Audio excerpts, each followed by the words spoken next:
وزیر اعظم شہباز شریف کا کہنا ہے کہ وہ اور آرمی چیف یکجان دو قالب ہو کر پاکستان کی ترقی کے لیے کام کر رہے ہیں۔ اسلام آباد میں قومی یوتھ کنونشن سے خطاب کرتے ہوئے انہوں نے ملک کی ترقی کے لیے نوجوانوں کو تمام وسائل مہیا کرنا حکومت کی ذمہ داری قرار دے دیا۔ خبردار انہوں نے کیا کہ دو قومی نظریے کے خلاف باتیں کرنے والے دیکھ لیں کہ ڈھاکہ میں شیخ مجیب الرحمان کے مجسموں کے ساتھ کیا ہوا۔ وزیر اعظم نے ایک بار پھر بجلی کے بلز پر سیاست نہ کرنے کی اپیل کر دی۔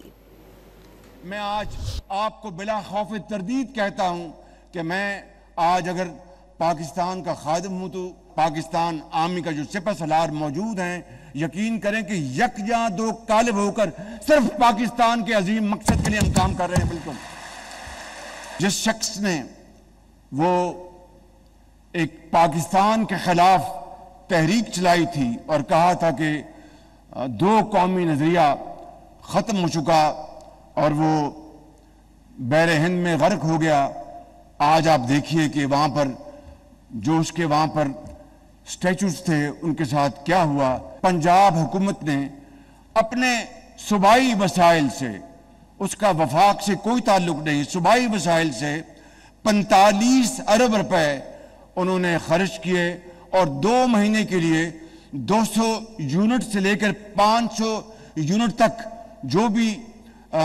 گھریلو صارفین ہیں ان کے لیے ایک بہت بڑا ریلیف دیا۔ میں سمجھتا ہوں کہ اس کے اوپر کوئی سیاست نہیں ہونی چاہیے۔